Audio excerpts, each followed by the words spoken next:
ఓం సాయిరామ్. సాయి భక్తులందరికీ నమస్కారం అండి. సాయిబాబా దయ వల్ల అందరికడన కూడా సుఖంగా సంతోషంగా ఎప్పుడు కూడా అష్టైశ్వర్య ఆరోగ్య అభివృద్ధితో ఉండాలని చెప్పి బాబాగారి తరపున నేను కూడా మనస్ఫూర్తిగా కోరుకుంటున్నానండి. ఈరోజు వీడియోలో సాయి పిలుపు ద్వారా మనకు వచ్చినటువంటి సందేశం ఏంటంటే కనుక, ఊహించని అతిపెద్ద శుభవార్తతో నీ సాయిని వచ్చాను, కాదని నన్ను వెనక్కు పంపొద్దు, తప్పకుండా నీ కోసమే వచ్చినటువంటి శుభవార్తను విని ఆలకించు అని బాబాగారు మనకి ఈరోజు ఒక చక్కటి సందేశం ద్వారా మన ముందుకైతే వచ్చారండి. మరి సందేశాన్ని ఎందుకు అందించాలనుకుంటున్నారు బాబాగారి మాటల్లోనే మనం తెలుసుకుందాం. వీడియో మొదలుపెట్టే ముందు ప్రతి ఒక్కరికి ఒక చిన్న రిక్వెస్ట్ అండి. సందేశం నచ్చితే మీ అందరికీ తప్పకుండా మన వీడియోకి ఒక చిన్న లైక్ అయితే ఇవ్వండి. అలాగే కొత్తగా మన ఛానల్ని ఎవరైనా చూస్తుంటే కనుక ఛానల్ని సబ్స్క్రైబ్ చేసుకొని తప్పకుండా ఇంకొంతమందికి షేర్ చేయడానికి మీ వంతుగా మీరు ప్రయత్నం అయితే చేయండి. మీకు ఎలాంటి సమస్యలు, కష్టాలు, బాధలు ఉన్నా కూడా నాకు కామెంట్ అయితే రాయండి. నేను బాబాగారి గుడికి వెళ్ళినప్పుడల్లా మీ పేర్లు చదివి తప్పకుండా ప్రేరిత చేయిస్తాను. బాబాగారి సందేశాన్ని వినే కన్నా ముందుగా, చాలామంది ఎక్కడెక్కడో జ్యోతిషం చెప్పించుకొని నిరాశ చెంది ఉంటే ఒకే ఒక్కసారి తప్పకుండా ఈ గురువు గారికి ఫోన్ చేసి చూడండి. మీకున్నటువంటి ఎన్ని సమస్యలు ఉన్నా సరే మీకున్నటువంటి సమస్యలన్నీ తప్పకుండా పరిష్కారం దొరికి చాలా సంతోషంగా ఉంటారండి. మీ సమస్యలన్నిటికీ పరిష్కార మార్గం తప్పకుండా లభిస్తుంది. షిరిడి సాయిబాబా ఆశీస్సులతో జ్యోతిషం చెప్తారు గురూజీ లక్ష్మణ్ గారు. చాలా నమ్మకమైనటువంటి గురువు గారండి. ఈ గురువు గారి దగ్గర చూపించుకున్న ప్రతి ఒక్కరికి కూడా చాలా మంచి జరిగిందండి. గురువుగారి నెంబర్ వచ్చేసి 8466923012. మీరు ఎక్కడెక్కడో జ్యోతిషం చెప్పించుకొని నిరాశ చెంది ఉంటే అయితే ఒక్కసారి గురువుగారికి ఫోన్ చేయండి. దూర ప్రాంతంలో ఉన్న వారికి ఒకే ఒక్క ఫోన్ ద్వారా తప్పకుండా పరిష్కారం చెప్తారండి. వెంటనే చెప్తారనమాట. మీ ముఖము, ఫోటో, చేయి, పేరు, వయస్సు, గోత్రం మీరు వాట్సాప్ చేస్తే చాలు. మీకు ఉన్నటువంటి ఎలాంటి సమస్యలైనా సరే, అంటే ప్రేమ, పెళ్లి, ఉద్యోగం, రాజకీయం, విదేశీ ప్రయాణం, ధనం నిలకడలేకపోవడం, భార్యాభర్తల మధ్య ఉన్నటువంటి సమస్యలు, ఆస్తి తగాదాలు, అప్పుల బాధలు, ఇలా మీ జీవితంలో ఏ సమస్యలు ఉన్నా సరే తప్పకుండా మీరు గురువుగారిని కాంటాక్ట్ అవ్వండి. మీకున్నటువంటి ఎన్ని సమస్యలు ఉన్నా సరే తప్పకుండా గురువుగారి దగ్గర పరిష్కారం లభిస్తుంది. నమ్మకం ఉంటే ప్రయత్నం చేసి చూడండి. నేను కూడా చిన్న చిన్న సమస్యలు ఉంటే ఈ గురువుగారిని తప్పకుండా కాంటాక్ట్ అవుతూ ఉంటానండి. నా జీవితంలో ఉన్నటువంటి సమస్యలన్నీ తొలగిపోయి ఈరోజు చాలా సంతోషంగా ఉన్నాను. మీకు నమ్మకం ఉంటే తప్పకుండా ప్రయత్నం చేసి చూడండి. ఇప్పుడు బాబాగారి సందేశాన్ని విందామా మరి. ఈ సాయి ఎప్పుడు కూడా నిరంతరం మీ హృదయంలోనే తప్పకుండా నన్ను నిలుపుకోండి. అలాగే మీ మనసును ఏకం చేసుకోండి. మీ ప్రారంధానుసారం కొన్ని పరిస్థితుల వలన మీరు కాస్త ఒత్తిడికి గురి కావడం సహజంగా జరుగుతూ ఉంటుంది కదా. ఆ ఒత్తిడి వలన వచ్చినటువంటి కష్టం నుండి మీరు ఉపశమనం పొందాలి అని అనుకుంటే కనుక తప్పకుండా ఈ బాబాను మననం చేసుకోవాల్సిందే. కాకపోతే ఆ సమయంలో మీకు కాస్త కష్టంగా అనిపించవచ్చు. మనసంతా కూడా భారంగా ఉంటుంది. ఏం చేయాలన్నా కూడా చాలా చిరాగ్గా కూడా ఉంటుంది. మీ మనసును మీరు అదుపులో ఉంచుకోవాల్సి లేనప్పుడు, మీరు కష్టాలు ఎక్కువగా ఉన్నప్పుడు, సమస్యలు ఇంకా ఎక్కువగా వేధిస్తూ ఉన్నప్పుడు మీ మనసును మీరే జాగ్రత్తగా ఒత్తిడికి గురి కాకుండా చూసుకోవాల్సినటువంటి బాధ్యత మీపైనే ఉంటుంది. అంటే ఆ సమయంలో దైవనామస్మరణ చేసుకుంటూ ఎక్కువగా భగవంతుడి యొక్క లీలలను మనం చేసుకుంటూ భగవాన్ నామస్మరణ చేసుకోవడం వలన మీ ఒత్తిడి నుండి మీరు చక్కగా సులువుగా బయటపడేందుకు చాలా ఆనందంగా సంతోషంగా ఉపయోగపడుతుందన్నమాట.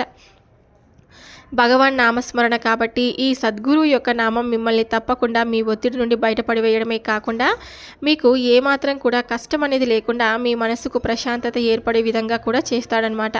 అప్పటికప్పుడే మీ మనసును చక్కగా ప్రశాంతంగా ఉంచేందుకు బాబా ఏదైనా చేయడానికి సిద్ధంగా ఉంటాడు. అంటే ఒకవైపు భజన చేస్తూ నా నామాన్ని మీ యొక్క మనస్సులో నింపుకుంటూనే మరలా సందేహంలో, అంటే సందిగ్ధంలో పడిపోయే నేను ఈ విధంగా ప్రస్తుతం ఆయన నామం జపిస్తూనే ఉన్నాను, కానీ నా కోరిక నెరవేరుతుందా లేదా, నా సమస్య నుండి నన్ను ఆయన బయటపడివేస్తాడా లేదా, నిజంగా నా జీవితంలో ఏదైనా మార్పు వస్తుందా లేదా, ఇలా ఎప్పుడు కూడా సందేహంలో పడిపోవద్దు. మీ జీవితమే ఎటూ కాకుండా సందేహంలో ఉండిపోతుంది.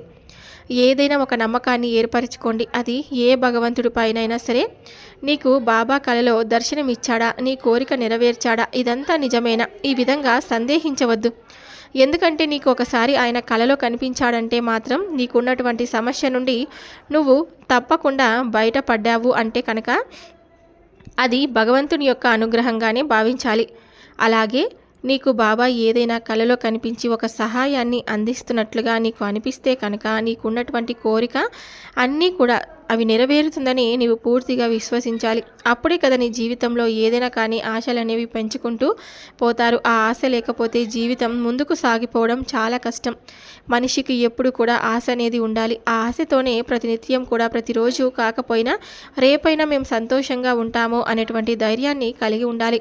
ఆ సందేహంతో కాకుండా ఎప్పుడు కూడా ఆశతోనే బ్రతకాలి. అదే జీవితం. ఇక నాపై ఉన్నటువంటి పూర్తి విశ్వాసంతో మీకున్నటువంటి సమస్యను నాకు చెప్పుకున్నప్పుడు అంతే బాధ్యతతో ఈ బాబా కూడా మీపై ఎప్పుడు కూడా నమ్మకాన్ని, ప్రేమను ఏర్పరచుకొని ఏ కష్టం మిమ్మల్ని ఎలా బాధ పెడుతుందా అనేది ముందుగానే నాకు తెలుస్తుంది. కాబట్టి దానికి తగినటువంటి పరిష్కార మార్గాన్ని మీకు తప్పకుండా తెలియచేస్తాను. సాయి, అంతా నీదే భారమని ఎప్పుడైతే నువ్వు అంటావో అప్పుడు నా పూర్తి సహకారం నీకు వెంటనే లభిస్తుంది. అలాగే నా సూచనలు, నా యొక్క కదలికలు ఎప్పుడు నువ్వు గుర్తించకుండా ఎప్పుడు సందేహంలో ఉంటే మాత్రం నేను కూడా ఏమీ చేయలేను. అనుమానం అనేది పెనుభూతం వంటిది. కాబట్టి అలా అనుమానం వ్యక్తం చేస్తూ మీ కోరిక తీరలేదని, లేదంటే మీ సమస్య నుండి నన్ను బయటపడలేదని నన్ను నిందిస్తుంచిపోతే మాత్రం దానివల్ల ఎలాంటి ఉపశమనం, ఎలాంటి ప్రయోజనం కూడా మీకు లభించదు. ఇంకాస్త మీరు ఎక్కువగా ఒత్తిడికి గురి కావడం తప్ప. ఇక మీ మనసుని మీరే అంటే మోసం చేసుకున్న వారవుతారు. కాబట్టి ఇప్పుడు ఉన్నటువంటి కాలానికి భగవంతుడే స్వయంగా వచ్చి అన్నీ చెప్పాల్సినటువంటి బాధ్యత. అలాంటి పరిస్థితులు రావు. కాబట్టి మీరు నమ్మేటువంటి పరిస్థితుల్లో కూడా ఇప్పుడు లేరు. కాబట్టి ఏదైనా కానీ మీకు స్వయంగా జరిగితేనే మీరు నమ్ముతారు. కాబట్టి ఏదైనా అద్భుతం జరగాలి అంటే అప్పటికప్పుడే జరుగుతుంది. అలాగే భగవంతుడు రావాలనుకుంటే ఒక్క క్షణం కూడా పట్టదు. అది ఏ రూపంలోనైనా సరే మీ ముందుకు రావడానికి ఆయన ఏమాత్రం కూడా సంకోచించడు. కాబట్టి మీకు భగవంతుడు స్వయాన కనిపించి ఏ పని అయితే ఇలా చెయ్యని చెప్పేటువంటి పరిస్థితులు ఇప్పుడు కావు. ఒకటి చెప్తాను, గుర్తుంచుకోండి.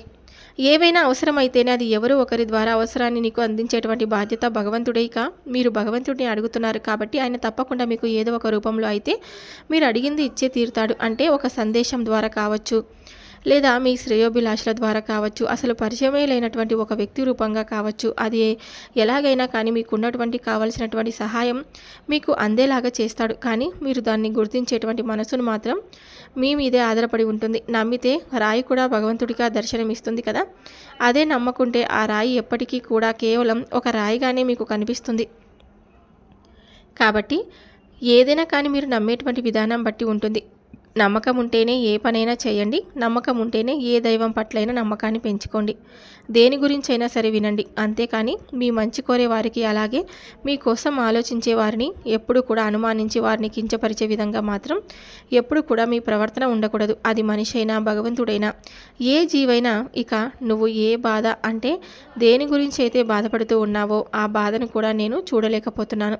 నీ పరీక్షా కాలానికి ఇక ముగింపు పలకబోతున్నాను. నీ కోసం ఆ పరమాత్మను నేను కూడా వేడుకుంటున్నాను. త్వరలో నేను సంతోషాన్ని నీ ముందు ఉంచబోతున్నాను. నా బంగారు బిడ్డల కోసం మంచి భవిష్యత్తును నేను ఏదైనా చేసేందుకు ఎప్పుడు కూడా వెనకాడను. కాబట్టి చూడమ్మా, ఇకపై నువ్వు కన్నీరు పెట్టుకోని అవసరమే లేదు. అలాంటి పరిస్థితి నీకు తీసుకొని రాను. ఒక పని చెప్తాను. ఏదైనా కానీ అంటే ఒక మొక్కును అంటే నువ్వు కోరుకొని ఒక మొక్కును నువ్వు చెల్లించాలి అనుకున్నప్పుడు ఇది ఆలస్యం జరుగుతున్న కొద్దీ నీ మనసులో ఇంకాస్త అంటే నేను అప్పుడు ఆ మొక్కును భగవంతుడికి చెల్లించలేదేమో, తీర్చలేకపోవడం వలన నాకు ఇలాంటి సమస్యలు ఎదురవుతున్నాయేమో, అలాంటి సంకోచాలు ఎప్పుడు కూడా పెట్టుకోవద్దు. ఎందుకంటే భగవంతుడు నిన్ను ఎప్పుడు కూడా ఏదైనా చేయాలి అని అనుకోడు. నీకు ఏదైనా ఇవ్వాలని మాత్రమే ఆలోచిస్తాడు. కాకపోతే నేను ఈ పరిస్థితులన్నీ కూడా ఆయన అర్థం చేసుకుంటాడు. కాబట్టి ఇప్పుడు ఏదైనా ఒక మొక్కుకున్నప్పుడు అది వెంటనే నీ ద్వారా ఆయనకు చేరవేసినప్పుడు, ఇప్పుడు కాకపోయిన తర్వాత అయినా సరే, భగవంతుడా ఏదో ఒక రోజైతే నీ దగ్గరికి నేను వస్తాను.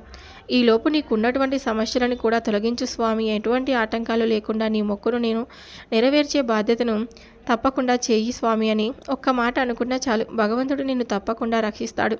వెంటనే ఆయన చెల్లించవలసినటువంటి మొక్కుల గురించో, లేదంటే నువ్వు చెల్లించవలసినటువంటి కానుకల గురించో, అలాగే నువ్వు చేసేటువంటి ఆర్భాటాలైనటువంటి పూజల గురించో, ఆయన ఎప్పుడు కూడా ఆలోచించడు. నీ మనసు నిండా ఉన్నటువంటి స్వచ్ఛమైన ప్రేమను మాత్రమే ఆయన పొందాలి అని అనుకుంటాడు. కాబట్టి నిర్మలమైనటువంటి భక్తితో నీ మనసు నిండా నిశ్చలమైనటువంటి ప్రేమతో భగవంతుడితో ఒక్క మాట చెప్పుకున్నా చాలు. ఆయన ఎక్కడున్నా సరే తప్పకుండా నీ మాటను ఆలకించి నీకు ఏం కావాలన్నా కూడా క్షణాల్లో నీ ముందు అలా తీసుకొని వచ్చి ఉంచుతాడు. అది ఏ రూపంలోనైనా సరే, ఏదైనా నువ్వు పెంచుకునేటువంటి నమ్మకంతో ఉండు. నా బిడ్డల భవిష్యత్తు కోసం భగవంతుడు ఏదో ఒకటి నిర్ణయించే ఉంచుతాడు అనుకునేలాగా నీ మనసును నచ్చ చెప్పుకుంటూ ఎప్పుడు కూడా ఎవరి గురించి ఆలోచించకుండా నీకున్నటువంటి సమస్యల గురించి నువ్వు పట్టించుకుంటూ నీ కుటుంబంలో ఉన్నటువంటి ప్రతి ఒక్కరి అవసరాలను తీరుస్తూ నీ పనిపై నువ్వు శ్రద్ధ వహించు. తర్వాత ఏం జరిగినా కూడా అది అంతా కూడా నేను చూసుకుంటాను. భగవంతుడు ఇచ్చిన దానిగా నువ్వు భావించి ఈ జీవితాన్ని ఎప్పుడు కూడా సంతోషంగా ఉండే విధంగా ఎలా చేసుకోవాలా అని మంచి మంచి ఆలోచనలను కలిగి ఉండడం నీ చేతిలో పని. మిగతావన్నీ కూడా నీకు ఏమి ఇవ్వాలా, నేను ఏమిస్తే బాగుంటుంది, ఏ సమయానికి ఇవ్వాలి అనేవన్నీ కూడా అది భగవంతుడికి చేసేటువంటి పని. కాబట్టి కర్తవ్యం అంతా కూడా నువ్వు వహించాలి. బాధ్యత అంతా కూడా భగవంతుడు తీసుకుంటాడు.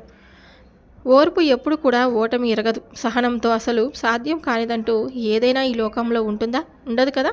కాబట్టి ఇదే నిజమైనటువంటి భక్తిగా, నిజమైనటువంటి నీ సాయి నీకు ఇస్తున్నటువంటి ఒక సారాంశ సత్యంగా భావించి ఇక నుండి నీ శుభ సమయానికి స్వస్తి పలికి నీ పరీక్ష సమయానికి ఓర్పుతో సవాలు విసిరి ముగింపు పలుకు. నిజంగా నన్ను నువ్వు తండ్రిగా భావిస్తే ఈ మాటలన్నీ కూడా లెక్క పెట్టకుండా చేయకుండా కాస్త నీ మనసులో ఈ మాటలన్నీ కూడా నిజంగా నా జీవితంలో జరుగుతున్నాయా లేదా అని ఒక్కసారి ఆలోచించుకొని జాగ్రత్తగా ఉండు. శ్రద్ధగా విన్నందుకు కృతజ్ఞతలు. నీ తప్పును తెలుసుకొని ఎప్పుడు కూడా నెగిటివ్ ఆలోచనలతో కాకుండా మంచి ఆలోచనలతో నీ రోజును ప్రారంభిస్తావని నేను అనుకుంటున్నాను. నేను ఎప్పుడు కూడా నీ కోసమే తపిస్తూ ఉంటాను. ఏ శుభవార్త చెప్పాలన్నా అది నీ వరకు రావాలని నేను ఎప్పుడు కూడా కలలు కంటూ ఉన్నాను. కానీ నువ్వు మాత్రం అలా ఎప్పుడు కూడా ఉండవు. బాబా నాకు ఇస్తున్నటువంటి ఈ శుభవార్త ఏమిటి? అసలు నాకు నిజంగా జరుగుతుందా లేదా? నాకే ఎందుకు ఇలా జరుగుతుంది? ఎప్పుడు కూడా నేను ఎవరి ద్వారా అయినా ఇలా శుభవార్తలు వింటానా? అందరిలాగా సంతోషంగా జీవితాన్ని గడుపుతానా లేదా అని అనుమానాలన్నీ కూడా వ్యక్తం చేసుకుంటూ పోతే నీ జీవితాన్ని నువ్వు ఎలా గడుపుతావు? ఒక్కసారి ఆలోచించు. జీవితం చాలా చిన్నది. మనము ఎలా బ్రతుకుతున్నాము, ఎలా సంతోషంగా ఉంటున్నాము అనేది అందులో ముఖ్యమైనటువంటి సత్యం. కాబట్టి జీవితంలో ప్రతి ఒక్క రోజు కూడా సంతోషంగా నువ్వు జీవితాన్ని గడుపుతూ ఉంటావని ఈ బాబా నీ నుండి కోరుకుంటూ ఇక సెలవు తీసుకుంటున్నారు. సో విన్నారు కదండి, బాబాగారు ఇచ్చినటువంటి ఈ సందేశం మీ అందరికీ మనస్ఫూర్తిగా నచ్చితే తప్పకుండా చూసి వెళ్ళే వాళ్ళందరూ మన వీడియోకి ఒక చిన్న లైక్ అయితే ఇవ్వండి. కొత్తగా మన ఛానల్ని ఎవరైనా చూస్తుంటే తప్పకుండా ఛానల్ని సబ్స్క్రైబ్ చేసుకొని సపోర్ట్ అయితే ఇవ్వండి. మరొక వీడియోతో మళ్ళీ కలుద్దాం. సర్వే జన సుఖినో భవంతు. ఓం సాయిరామ్.